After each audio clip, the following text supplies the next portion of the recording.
ma jeunesse et ma beauté aux hommes et que je donne ma sagesse et mon expérience maintenant et le meilleur de moi-même aux animaux.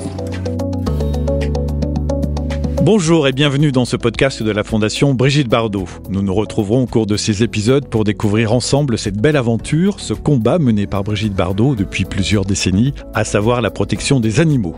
Dans ce nouvel épisode, nous plongeons au cœur d'une aventure qui a marqué l'histoire de la protection animale. En 1986, l'icône Brigitte Bardot, célèbre pour son engagement et son dévouement, crée la fondation qui porte son nom avec pour objectif de défendre les droits des animaux. Depuis, la Fondation Brigitte Bardot a grandi, évolué et mené des batailles décisives à travers le monde.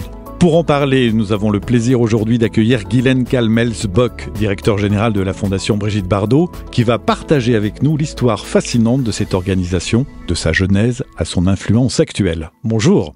Bonjour Eric. Alors, l'engagement pour la cause animale, pour Brigitte Bardot, remonte à 1962. On peut effectivement considérer que son premier engagement remonte à 62 lorsque, profondément choquée par les conditions d'abattage des animaux destinés à la consommation, elle est intervenue dans l'émission 5 colonnes à la une pour dénoncer ces terribles conditions de traitement des animaux et défendre l'abattage avec étourdissement. Mais sa sensibilité envers les animaux, Brigitte l'avait certainement depuis sa plus tendre enfance. En 73, au summum de sa gloire, elle a quitté le cinéma pour se consacrer pleinement à la protection animale. En 77, elle s'est rendue sur la banquise avec Franz Weber et Paul Watson pour défendre les bébés phoques. Et c'est en 86 qu'elle a créé sa fondation. Et en 92, sa fondation est reconnue d'utilité publique. Est-ce que vous pouvez nous expliquer comment vous avez rejoint cette cause et la Fondation Brigitte Bardot ? Alors, c'est en 94 qu'elle m'a connue par le plus grand des hasards lors de manifestations de protection animale. Elle a souhaité me rencontrer pour me proposer une mission au sein de sa fondation. Et quelle mission ? Quel honneur ! Et surtout, quelle responsabilité. C'était il y a 30 ans déjà. Pour ma part, à cette époque, je travaillais dans le milieu des banques d'affaires. Je n'aurais jamais pensé travailler pour la protection animale. Ma passion dévorante depuis toute petite pour la protection des animaux m'entraînait le week-end sur le terrain comme militante antispéciste, mais bénévole.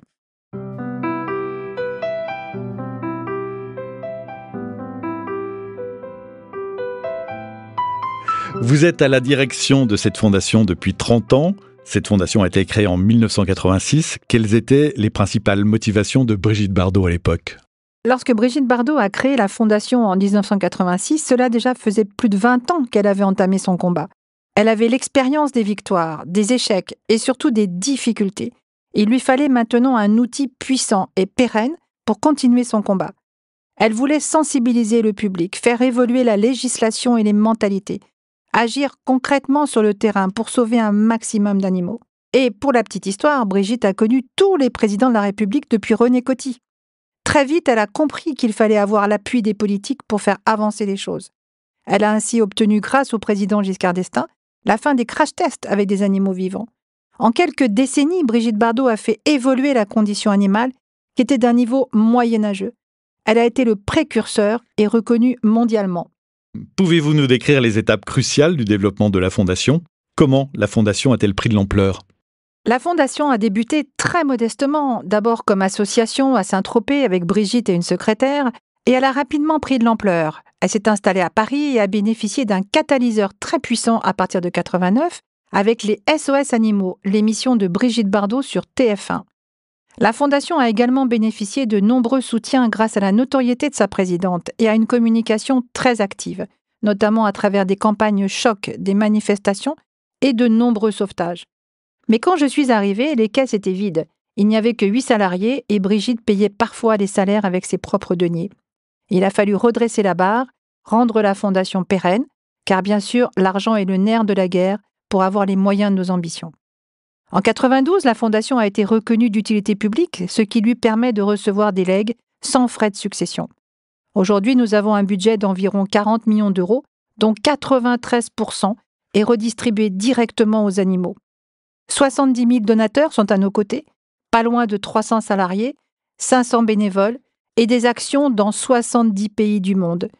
Et surtout, nous avons 12 000 animaux dont nous avons entièrement la charge dans nos structures. C'est une vraie responsabilité envers nos protégés qui nous engagent parfois pendant 30 ou 40 ans lorsqu'il s'agit de bovins ou d'équidés, mais aussi envers nos généreux donateurs qui sont sensibles à notre transparence dans la bonne attribution des fonds.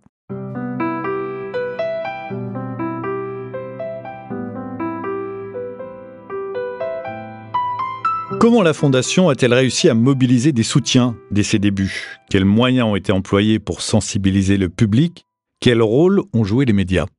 Brigitte est un exemple à tous les niveaux. Elle a tout donné à la Fondation. Ses bijoux, les objets et tenues qui lui étaient les plus chers, mais aussi ses propres maisons. Bazoches, sa maison de campagne dans les Yvelines, et la Madrague, la fameuse Madrague à Saint-Tropez. Un tel engagement force le respect. Travailler à ses côtés met la barre très haute. Elle a une grande rigueur. Elle sait ce qu'elle veut et sait comment nous transmettre cette énergie tellement nécessaire dans notre combat. La notoriété et les amitiés solides de Brigitte Bardot nous ont aussi beaucoup aidés. Alain Delon, Jean-Paul Belmondo, Robert Hossein, mais aussi certains présidents de la République, comme Chirac et beaucoup d'autres, ont toujours répondu présent. Et dès le départ, nous avons conçu des campagnes choc contre la fourrure, les abandons, l'expérimentation animale, la corrida. La Fondation s'est démarquée par le poids des mots, le choc des photos, comme le slogan de Paris Match dont Brigitte Bardot a si souvent fait la couverture. Notre présidente est un porte-voix exceptionnel qui a mis sa notoriété mondiale au service de la cause et de sa fondation. Moquée par les médias au départ pour son engagement en faveur des animaux, interprétée par certains comme un caprice de star, elle en a souffert. Mais c'était le prix à payer. Le sujet n'était pas à la mode dans les années 70.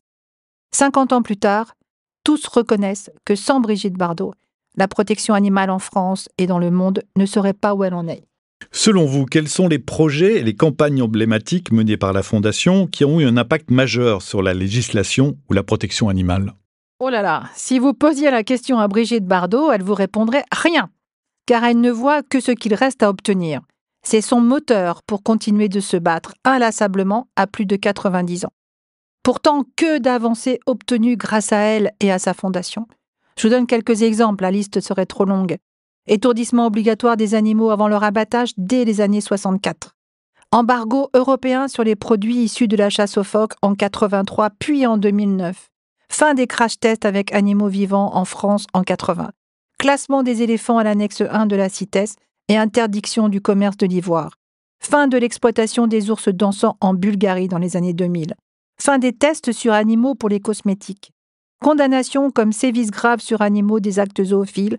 Arrêt de l'importation en France de trophées de chasse au lion, etc., etc.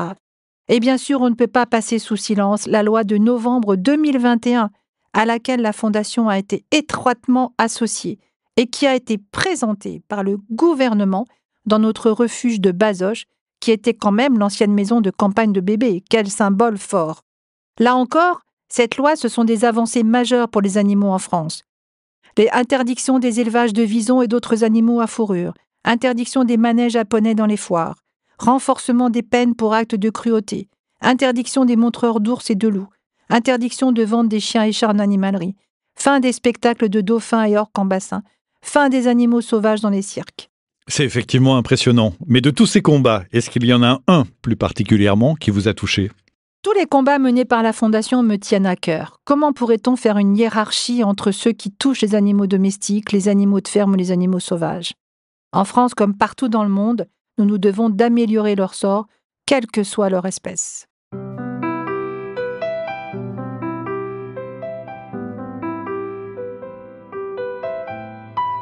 La Fondation œuvre-t-elle en collaboration avec d'autres associations ou organisations gouvernementales?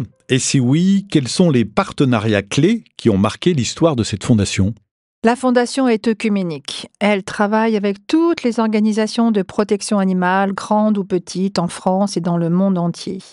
Elle en aide énormément en redistribuant une partie de ses revenus pour mener notamment des campagnes de sensibilisation, de vaccination et de stérilisation.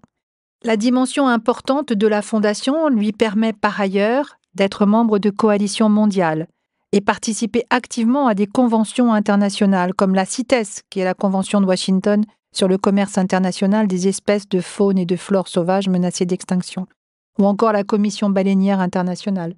Vous êtes le directeur général de cette fondation. Quels sont vos objectifs pour les années à venir? Oh là, vaste programme.